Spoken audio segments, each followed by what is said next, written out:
Murakaza neza, iyi ni session tugiye kwiga aba characters bakinnye mu gitabo cyitwa The Pill. Iki kikaba cyaranditswe na John Steinbeck. Isomo ry'uyu munsi rero ni character and characterization. Reka dutangire kuwa mbere. Uwa mbere ni Kino. Kino is the protagonist of the novella. Ni ukuvuga ngo Kino niwe mukina nkuru ukina ibintu ubona ko protagonist bundi aba ari positive character, akina ibintu byiza mu by'ukuri harimo guharanira ishema ry'umuryango no kurinda. Kino is a dignified, hardworking, impoverished native who works as a pardiver. He is a simple man who lives in a brush house with his wife Joanna and their infant son Coyotito, both of whom he loves very much. Uyu rero batubwira yuko Kino nubwo ngo bari batuye mu nzu ubona yuko idateye imbere, bari abakene muri rusange, ariko ngo ntago byamuzaga kuba ari dignified. Iyo bavuze dignified ni ukuvuga ngo ni umuntu uri karume, uri seriye, wa wundi udahuzagurika mu byo akora, kandi akaba ari hard working. Ni ukuvuga ngo yakoraga cyane. Impoverished hano havaho ijambo poverty, ni ukuvuga ngo ni to make someone very poor. Donc gutuma gukenesha umuntu, ni ugukenesha umuntu. Uyu rero Kino nawe ngo yari yarakeneshejwe nabande n'abacolonizers cyangwa se n'abakoloni, kuko abakoloni icyo bakoze ni ugukenesha abaturage b'ibihugu bagiye bakoloniza. Aha rero tugerageje kongera kubisubiramo nuko Kino is a dignified, ni ukuvuga ngo ni umugabo uri seriye, hard working, akora cyane, ariko akaba yarakeneshejwe. Impoverished, ahangaha naho ushobora guhita wigiramo icyongereza.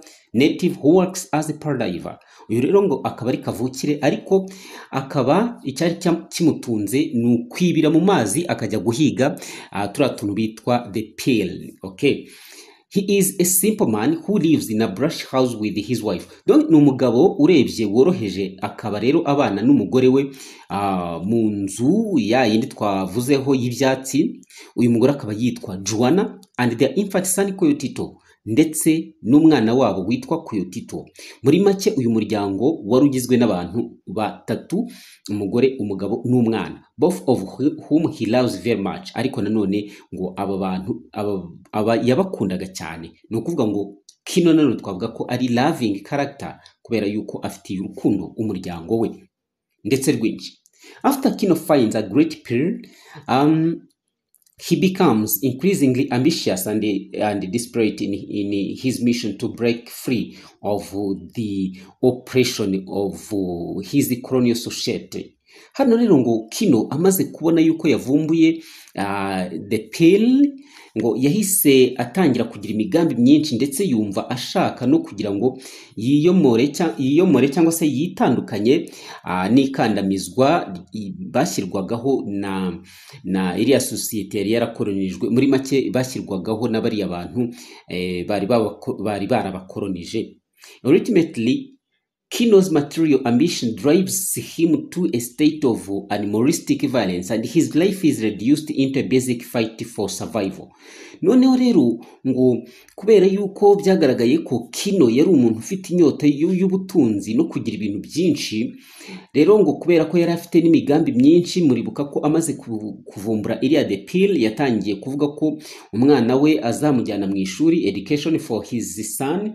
Hanyuma none avuga ko agomba gukora icyo bita wedding church, no kujya mu rusengero agasezerana nk'abandi bose.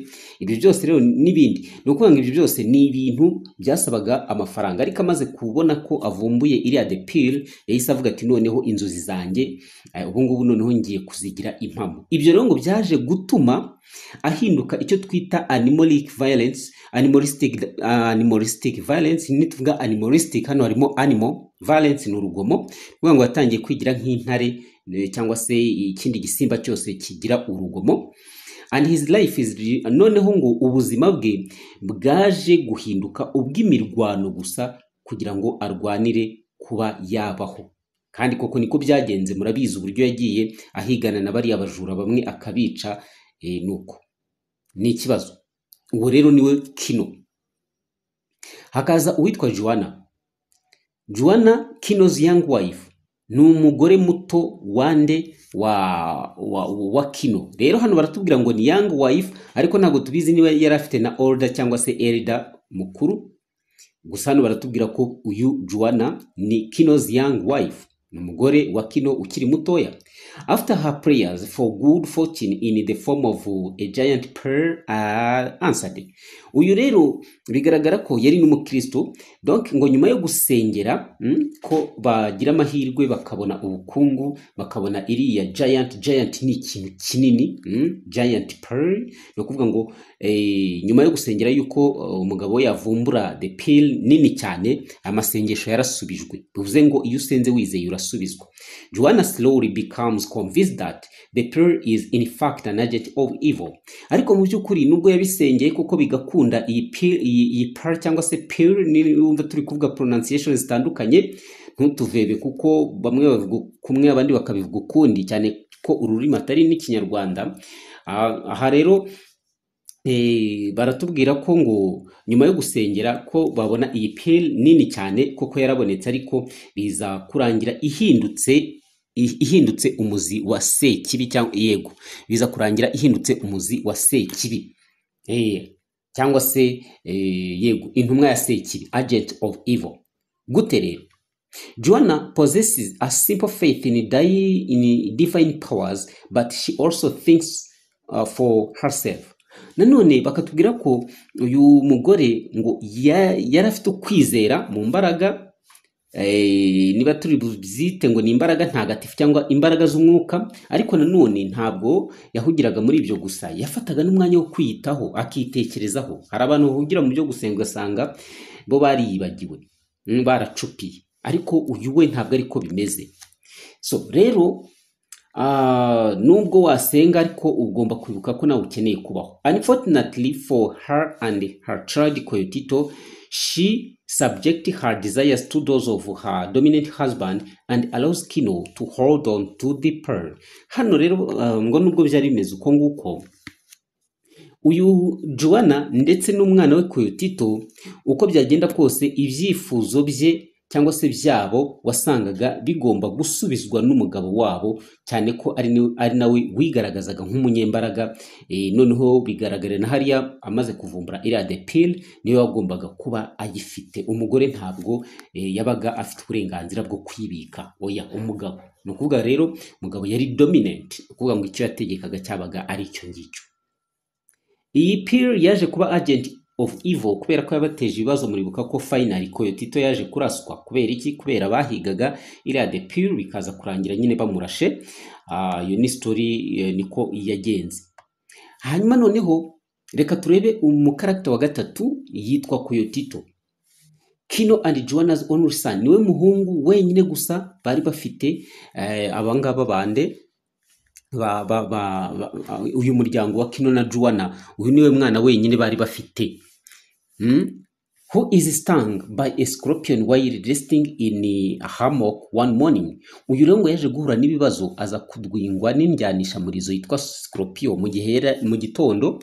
Iyo ni setting mu gitondo mu rugo, mu gihe yararyamye muri kariya kantu ka hammock ni nk'agatanda cyangwa se uburiri bari bamukoreye. Because Koyotito is an infant, he is helpless to improve his situation and thus at the mercy of those who provide for him. Koyotito rero kubera ko ari innocent, akaba ari akana gatoya, birumvikana ntabwo kari gashoboye kwifasha mu gihe kabaga kagize ibibazo, ahubwo igihe cyose kahoraga gategereje impuhwe z'abakarera kugira ngo baze bakiteho. Birumvikana ibyo ni bisanzwe. Ni ukuvuga ngo rero uyu Koyotito ni innocent kubera yuko nta ruhare yigeze agira mu bibazo byamubayeho. Umwana nyine ahora abona ko isi ari paradise. Hari umuhanzi umwe wavuze ngo gukura ni icyaha, kuko iyo ukiri umwana ubona ibintu byose ari sawa sawa, ariko wamara gukura bigatangira kugenda bibigika karubamba bikabiha cyangwa se bikaryoha biterwa. Kino and Joanna's effort to save him by finding a big pearl with which they can pay a doctor proved to do more harm than good. Hano rero Kino ndetse na Joanna bagerageje gukoresha imbaraga zose kugira ngo barokore uyu mwana wari umaze kurumwa n'iriya scorpion.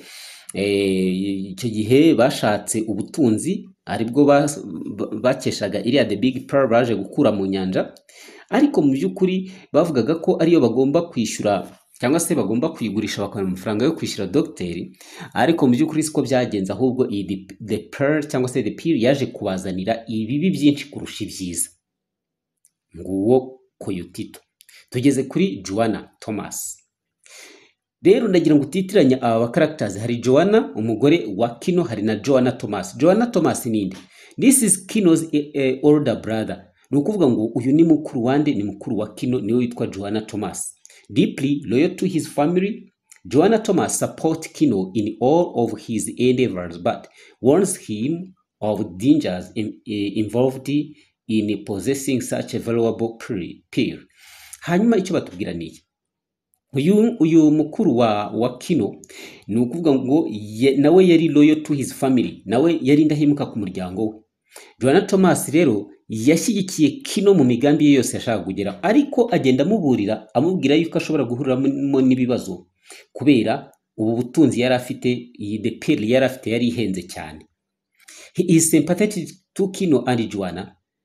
Ni ukuvuga ngo yumvaga agiriye impuhwe Kino na Joanna, however putting them up when they need to hide and telling no one of their whereabouts.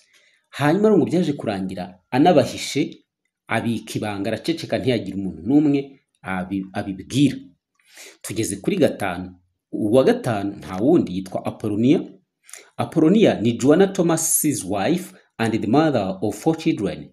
Hanga ngira ngo impamvu bavuze ko uyu Joanna Thomas ari older brother nuko donc ari mukuru wa Kino. Twabonye ko Kino afite umwana umwe gusa, ariko Apollonia uyu nguyu akaba ari Joanna Thomas wife. Uyu ni ngo baratubwira ko ari mother of 4 children, bo bamaze kubyara abana 4. Yego, urumva ko nibo bakuru nyine. Like her husband, Apollonia is sympathetic to Kino and Joanna's plight, and she agrees to give them shelter in the time of need. Uyu rero nawe ameze nk'umugabo we. Ni ukuvuga ngo nawe yakunze Kino na Joanna, hanyuma noneho arangije yemera ko babaha icumbi mu gihe bari barikeneye, barabacumbikira. Wa gatandatu, the doctor, a small-time colonial who dreams of returning to a bourgeoisie European lifestyle. Ni ukuvuga ngo uyu ni umukoloni wari uri aho ngaho, ariko igihe cyose yahoraga yumva afite inzozi zo kwiberaho nk'abakire bo muri Europe cyangwa bo mu Burayi. The doctor initially refuses to treat Koyotito but changes his mind after learning that Kino has found a great pearl. So nkuko tubibona rero, uyu doctor uyu muryango ukimugeraho mu gihe waruje kugira ngo urebe ko doctor yabafasha kuvura uriya mwana Koyotito mu gihe iriya Scorpio yari imaze kumudwinga, yanze kubakira. Hanyuma ariko nyuma yaje kwisubiraho amaze kumenya yuko Kino afite ubutunzi, yabashije kuvumbura iriya The Pearl. Bivuze ngo uyu muganga nawe ni materialistic, means that akunze ibintu kuruta uko akunda abantu. He represents the arrogance, condescension and greedy at the heart of colonial society.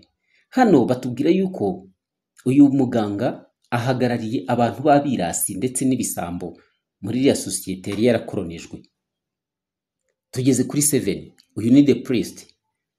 The priest batubwira ngo ni the local village priest, ostensibly represent moral virtue and goodness, but he is just as interested in exploiting Kino's wealth as everyone else, hoping that he can find a way to persuade Kino to give him some of the money he will make from the pearl. Hano batubwira yuko the priest ni umwe mu banyamasengesho, umupadiri cyangwa se umupasiteri mu by'ukuri muri societe yagaragaraga nk'umuntu wakabaye ari intangarugero ndetse agira n'ubuntu, ariko ntago ariko byari bimeze. Uyu ngo byagaragaye ko yarashishikajwe no kurya ubutunzi bwa Kino nk'undi muntu wari we wese, ngo yatekerezaga yuko ashobora gushakisha inzira izo arizo zose akaza kwemeza Kino kugira ngo amuhe ku mafaranga azavana muri ya The Pearl mu gihe azaba amaze kuyigurisha. Ngibyo tugeze ku muntu witwa ku bantu bitwa the dealers. These are extremely well organized and corrupt dealers in La Paz systematically cheat and exploit the Indian pearl divers who sell them their goods. They desperately long to cheat Kino out of his pearl. Hanyuma icyo batubwiraho ni iki, aba dealers ngo ryari itsinda ryiyoroganije, ryari rifite uburyo rikora, ryari ryaramunzwe na ruswa. Aba rero ngo bakaba ari abantu b'abacuruzi baguraga izi pearl hano mu mujyi witwa La Paz. Aha rero ngo bapanze uburyo bwo kubeshya uyu muntu Kino ngo bamwibe ndetse ngo bamurye utwe, cyane cyane ko ari nako babikoraga Abahinde bazaga kubagurishaho ibicuruzwa byabo. Hanyuma rero ngo byaje kurangira bashatse kubeshya Kino, ariko Kino ntabwo byaje kubahira, yababanye ibamba. Number 9, tugeze ku bitwa trackers. The group of violent and corrupt men that follows Kino and Juana when they leave the village hoping to waylay Kino and steal his pearl. Hano rero iyo tuvuze the trackers ni groupe y'abantu b'abanyarugomo kandi nabo bamunzwe na ruswa, bagerageje gukurikira Kino ndetse na Juana igihe bari bavuye hehe, bari bavuye muri village cyangwa se bavuye mu mudugudu, batekereza ko bari buze kubashukashuka maze bikaza kurangira babibye iriya the pearl bari bavumbuye. Ariko mu by'ukuri ntabwo ariko byagenze, nabo bagerageje kwirwanaho bishoboka. Hanyuma ubwo nyine icyaje kubaho nuko iriya the pearl ahubwo byaje kurangira isubiye mu nyanja. Now niba rero hari igitekerezo ufite cyangwa hari icyifuzo watwandikira. Aha twari turi kuri character and characterization muri The Pearl, igitabo cyanditswe na John Steinbeck. Bari ubwa mbere dukurikiye wakanda subscribe, like, hanyuma ugasharinga izi nkuru zacu cyangwa se aya masomo yacu. Ubu nibwo buryo wabasha gusobanukirwamo neza ibitabo bya literature. Stay in touch with us.